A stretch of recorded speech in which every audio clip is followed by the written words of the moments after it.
Title: The House That Watched Me. I used to rent a small room inside an old two-story house on the edge of a quiet town called Maple Ridge. It was cheap, silent, and I worked late shifts, so it felt perfect. Or at least, I thought it was. My first night there, I woke up at 3:40 a.m.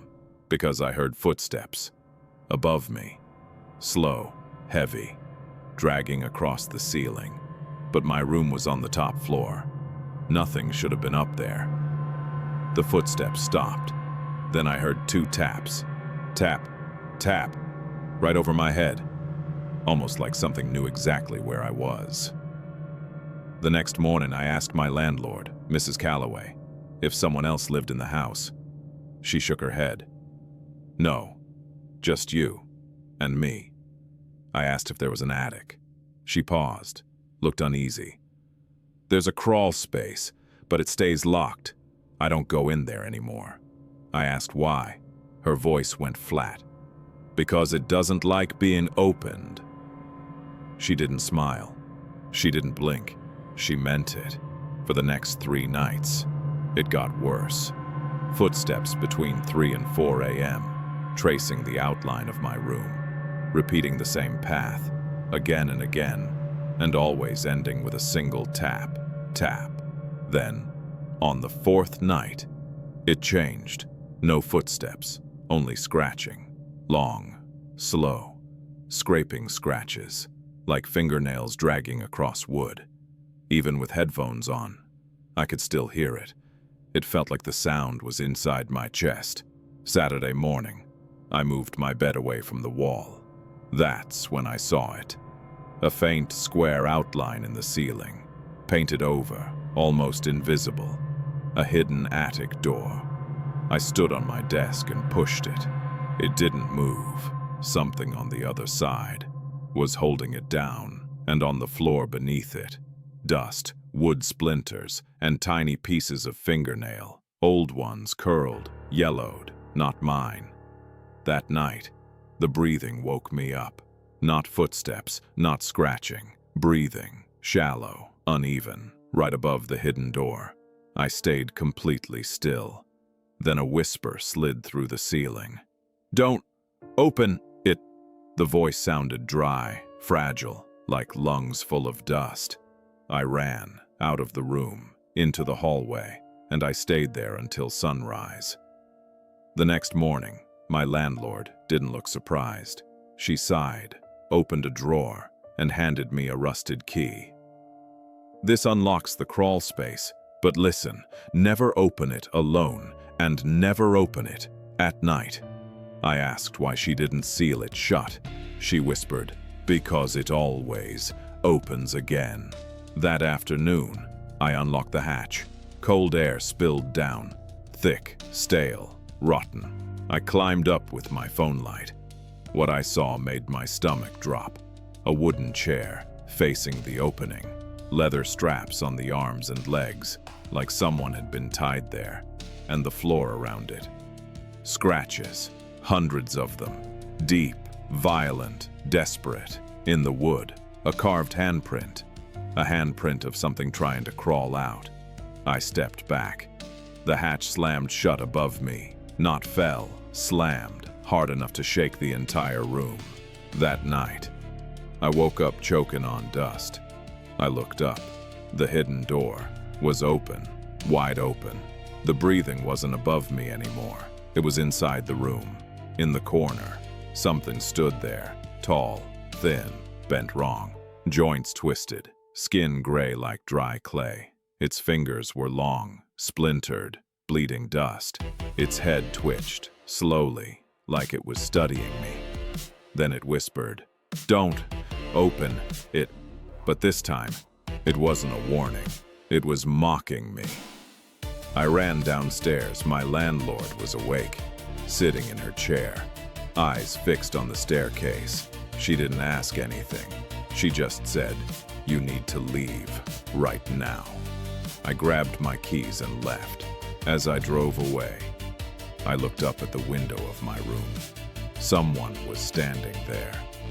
Tall, thin, still, watching me leave. The curtains moved, even though the window was shut. 3 weeks later, in my new apartment, I finally slept through the night. Until one morning, at 3:40 a.m., a soft tapping woke me. Tap, right above my bed. There's no attic here, no crawl space, no hidden door. But the tapping continues, night after night, and every time. It gets a little louder, as if something is moving closer, as if it found a way out, as if it followed me. The thing that follows the light. I used to think the woods couldn't scare me. I grew up camping, hiking, sleeping under trees without a second thought. But Black Hollow Forest changed everything. It happened in the fall of 2021, when the four of us went out for a simple weekend trip. Just me, Tyler, Jenna, and Mark. Nothing dangerous, nothing special. Or so we thought. The ranger barely looked at us when we picked up the permit. He just said, "Stay inside your light, and if you see something move in the dark, don't call out to it." We laughed. He didn't. The closer we drove to the campsite, the quieter the forest became. No birds, no insects, no wind. Just this dead heavy silence, like the trees were holding their breath. We should have turned around. We didn't. Around 1:12 a.m., we heard it. A woman's voice, far out between the trees. "Hello? Is someone there? Please." It sounded scared, lost, human, or trying to be. Jenna stood up instantly. "We have to help her." Mark grabbed her arm. At 1 a.m., in the middle of nowhere, no chance. The voice called again, closer. "Please, come here. I can hear you." But none of us had made a sound. Tyler whispered, "It's copying us." The fire suddenly felt too small, too weak. We went to bed early that night. Around 3 a.m., I heard footsteps circle in my tent, slow, deliberate, one step after another, after another. Then something pressed against the tent wall, a single long finger dragging all the way down the fabric. Jenna whispered from her tent, "Guys, someone's outside mine too." None of us answered. The thing outside just kept circling and circling for almost 30 minutes. I didn't sleep again. Morning didn't help. Behind the tents, we found footprints. Bare, but wrong. 6 toes, long arches, and the stride wasn't human. It looked like something walked backward while facing forward. Mark wanted to leave. Jenna refused. "One more night," she said. "We should have left her behind." We built the biggest fire we could that night, flames roaring, light pushing back the dark. Around 2:40 a.m., everything went silent again. Then, step, step, step. Something large was walking toward us. The fire flickered just once, and we saw it. Tall, too tall, arms almost to its knees, neck bent like it was broken, eyes reflecting the fire like an animal. It whispered, "Come here."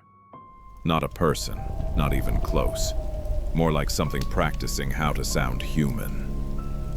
Jenna screamed. Mark threw wood onto the fire. The thing stepped back, not scared, just annoyed, like it could wait all night. Around 4 a.m., the fire shrank. We were almost out of wood. The forest moved again, branches cracking, leaves shifting, something pacing in the dark. Then, the voice returned. "Help me! I'm lost!" But now, it was my voice, perfectly matched. I felt sick. Something stepped into the edge of the firelight, just enough for us to see its hand. Long fingers, twice as long as normal, blackened nails, cracked and sharp. It reached forward, and the fire died. Darkness swallowed everything. Jenna screamed. Mark froze. Tyler fumbled with the lighter. Something ran at us, fast, circling us, whispering, "Brighter, show me brighter." Tyler sparked the lighter. For one brief flash, the thing was behind Mark, its face inches from his, mouth stretched wider than human, teeth thin and countless, eyes hollow. Then darkness again, and Mark stopped making any sound. We ran, blind, directionless, branches tearing at us, something massive running beside us, matching our speed, whispering, "I see you." When we broke into the parking lot, dawn was rising. The thing stopped at the trees, didn't follow, didn't hurry. It just stood there, watching. Then it lifted one long finger, dragged it across its throat, and stepped back into the dark. Mark hasn't spoken since. Doctors say nothing is wrong with him. He just won't open his mouth. Jenna refuses to camp. Tyler moved across the country, and me. Every few weeks, at 1:12 a.m., I get a voicemail. No name, no number, just a whisper. In my voice, "I found you." The house on Glasspine Hill. I used to work as a night shift delivery driver. Small town, quiet roads, nothing unusual, until the night I had to deliver a package to the house on Glasspine Hill. People in town whispered about that place. They said nobody lived there. Lights always off, yard dead, mailbox untouched for years. But somehow, the address was still active. My delivery that night was scheduled for 2:10 a.m. Fog wrapped around the road, heavy, pulling the headlights down, and when I reached the top of the hill, I finally saw it. The house looked crooked, like it was sinking into the ground. And the front door was open, not cracked, fully open. I grabbed the package. Something inside shifted, soft, like fabric or hair. That should have been my first warning. I stepped onto the porch. Every board creaked louder than it should have. I placed the package down, took a photo for proof, and turned to leave.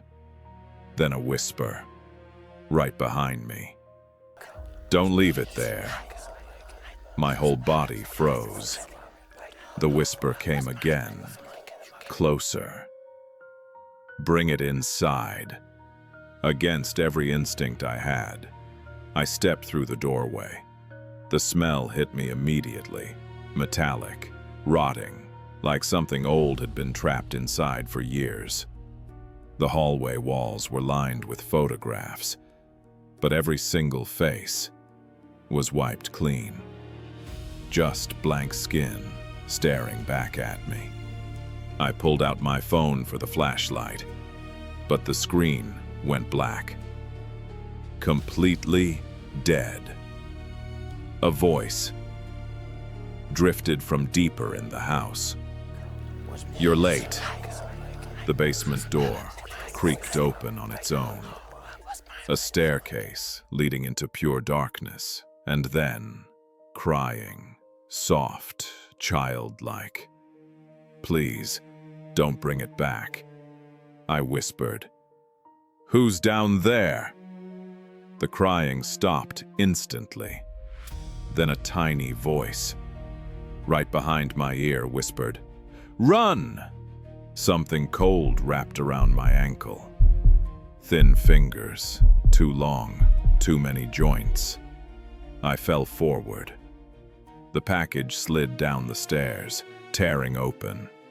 Something wet crawled out of it, nails clicking on concrete. I sprinted out of the house, got into my van, and froze. A new package was sitting on the passenger seat. Same wrapping, same size, except the delivery address was my home, scheduled again for 10 a.m.